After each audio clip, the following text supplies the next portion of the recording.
Hi, this is JJ and welcome back to another episode of the Warehouse Whiteboard. Glad you joined me today to hear a little bit about what's going on in our student ministry. So last night we started our new checkpoint about healthy relationships, or healthy friendships specifically.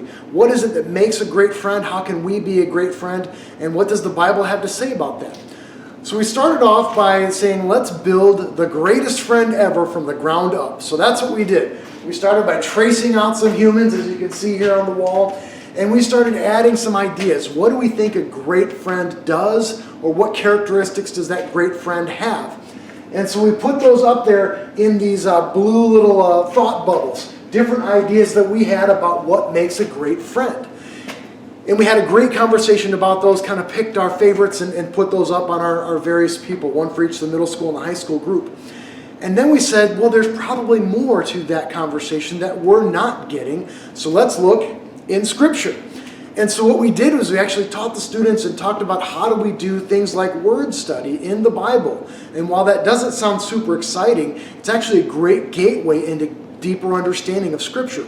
So we got out this giant concordance and talked about how do we use a concordance to see where words, specific words, occur in Scripture, and then looking around where those occurrences are and figuring out what we can learn about what the Bible has to say about specific points. In this case, friends and friendship. And so then we looked through those different verses that we discovered and pulled out different words or phrases that were recurring or important ideas to us as determined by Scripture. And then we put those up on our people with these green thought bubbles. And we started to see some patterns, some different characteristics that kept coming up.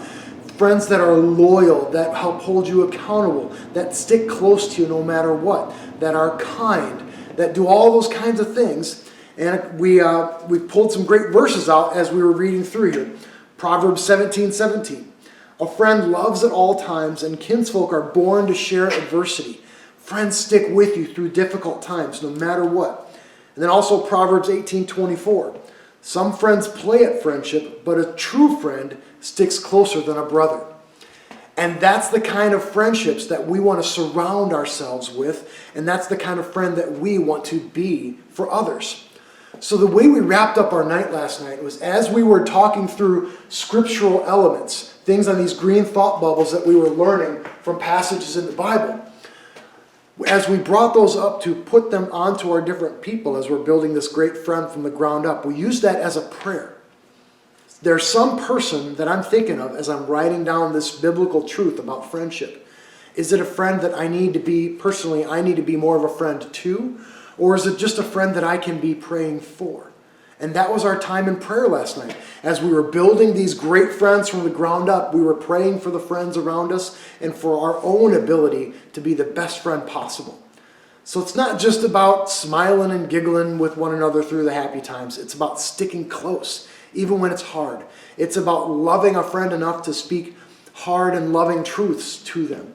And that's the kind of healthy friendships that we want to surround ourselves with. And we will continue to dive deeper into that as we get further on in our discussion of healthy friendships this month in Warehouse.